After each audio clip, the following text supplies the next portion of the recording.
Si vous aimez le mystère, le paranormal, et que vous souhaitez en savoir plus sur les recherches en cours, eh bien restez avec nous sur Fréquence Évasion et découvrons ensemble en compagnie de scientifiques et de témoins les phénomènes que l'on dit surnaturels. Patience, c'est dans une poignée de minutes sur Fréquence Évasion. Fréquence Évasion. Fréquence Évasion. Dans quelques instants, la clé du mystère, nous retrouverons Anna Evans qui pratique la communication intuitive avec les animaux. À tout de suite. Radio Fréquence Évasion, le son de la Côte d'Azur.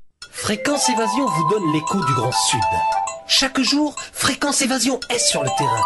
De la Côte d'Azur au pays camarguais et languedocien, Fréquence Évasion vous fait vivre l'actualité du Grand Sud.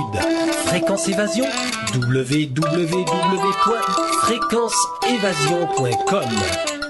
Partout dans le Grand Sud, Fréquence Évasion. Anna Evans, bonjour, merci d'être avec nous. Bonjour. Alors, vous communiquez avec les animaux. Rappelons qu'est-ce que la communication intuitive pour ceux qui n'auraient pas entendu les précédentes émissions.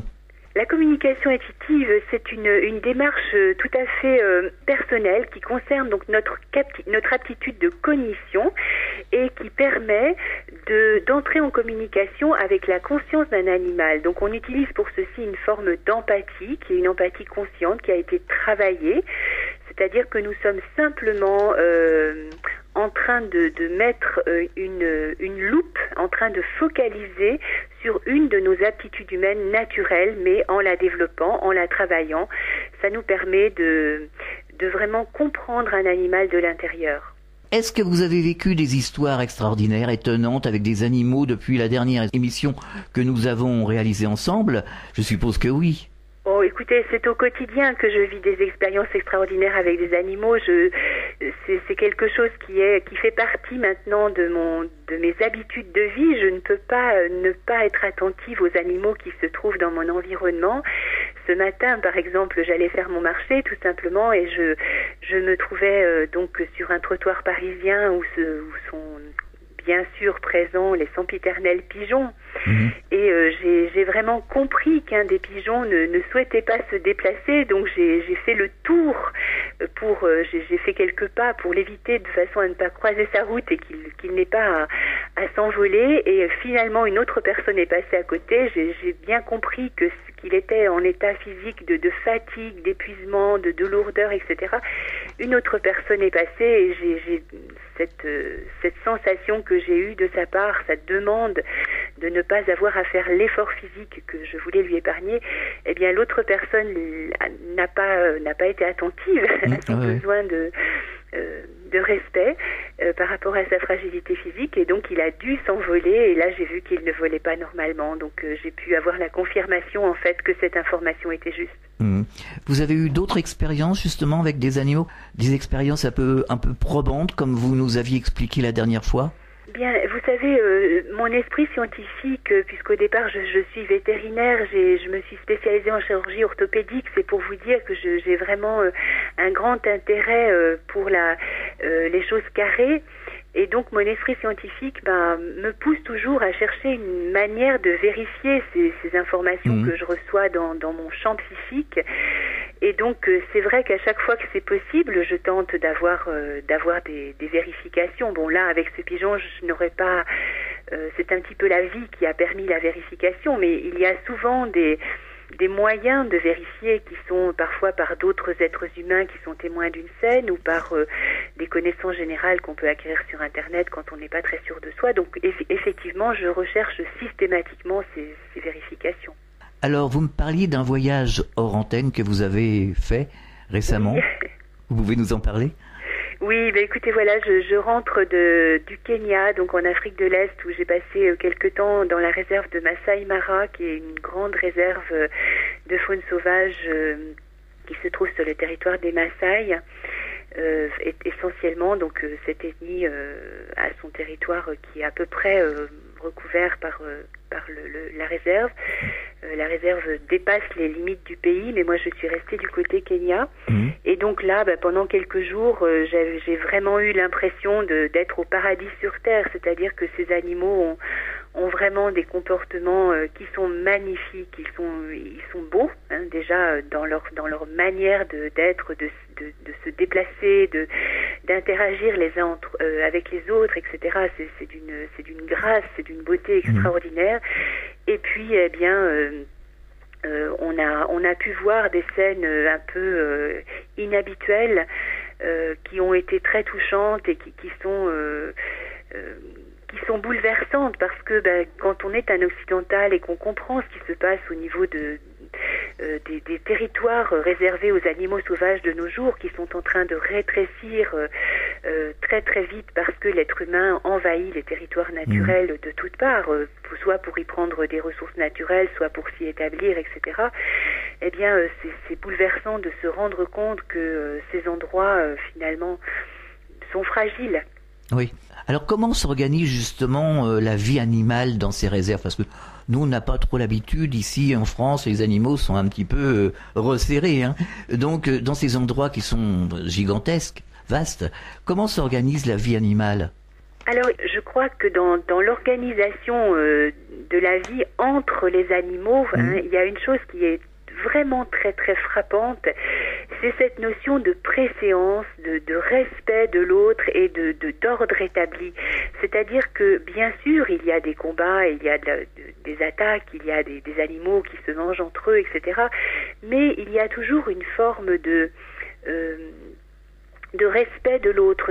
Certaines espèces, par exemple à la rivière, ne boivent pas avant les autres, parce que, eh bien voilà, c'est comme ça. Certaines mangent avant les autres. Même dans un groupe animal, eh bien, il y a toujours une sorte de hiérarchie aussi pour accéder à la nourriture, pour s'organiser pour la chasse ou pour aller de l'avant vers un nouvel espace à conquérir, etc.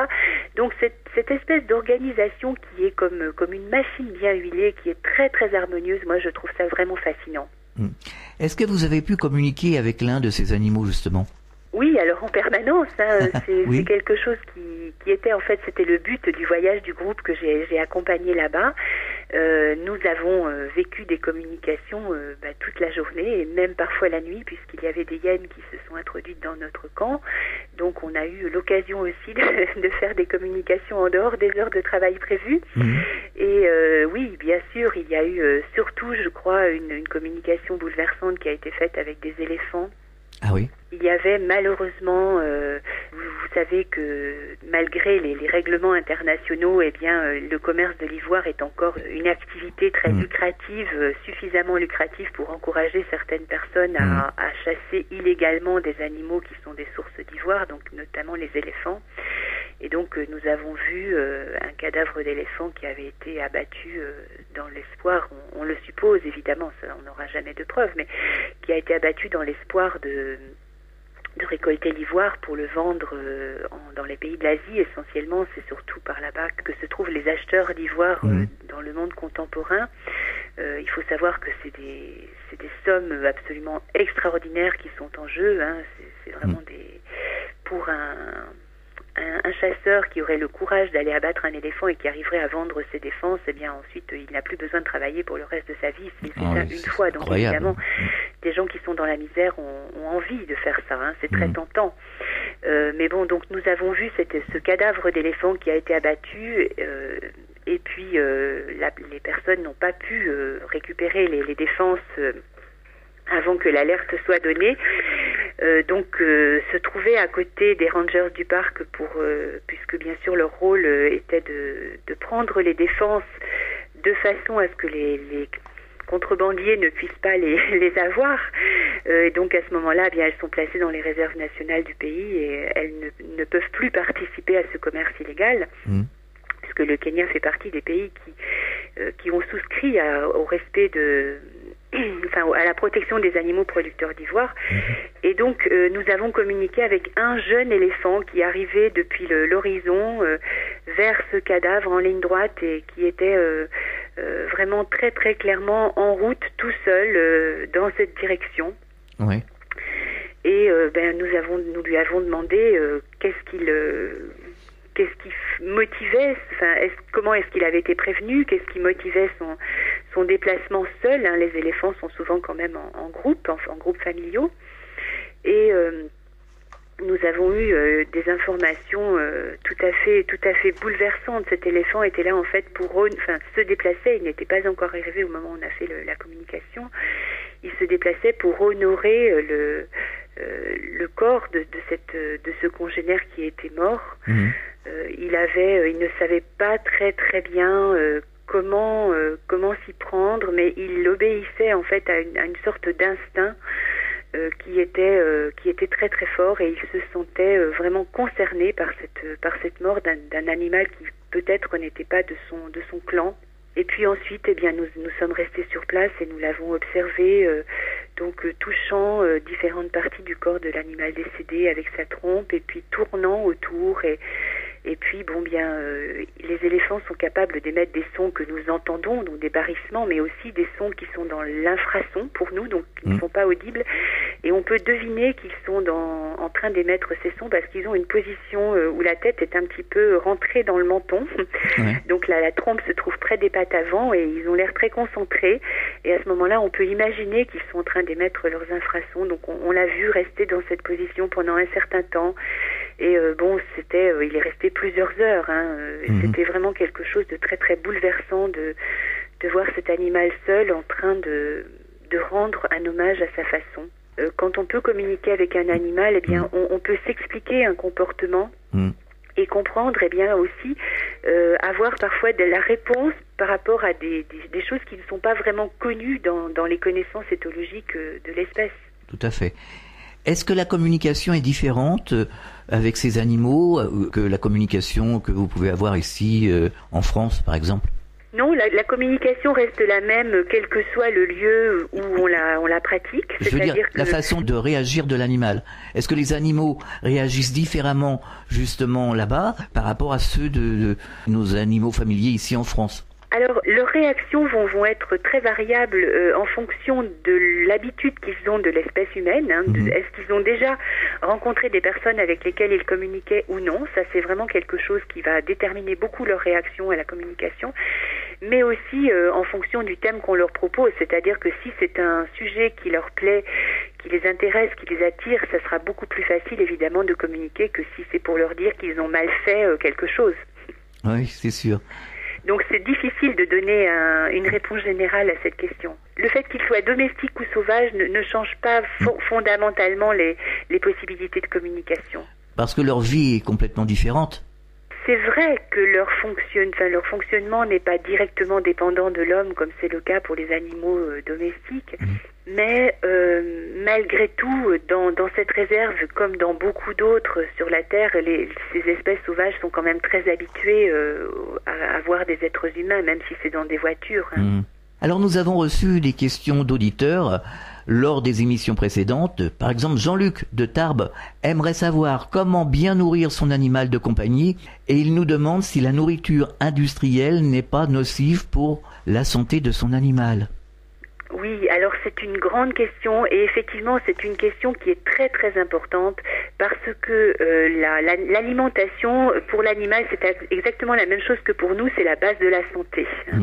C'est-à-dire que idéalement il faudrait prévenir la maladie et la soigner quand elle survient, mais si on la prévient correctement, on a de moins en moins besoin de soigner. Et finalement, peu de propriétaires se rendent compte qu'il vaut mieux investir dans une alimentation de qualité parce que c'est une économie au final par rapport aux frais de santé qu'on peut avoir pour un animal.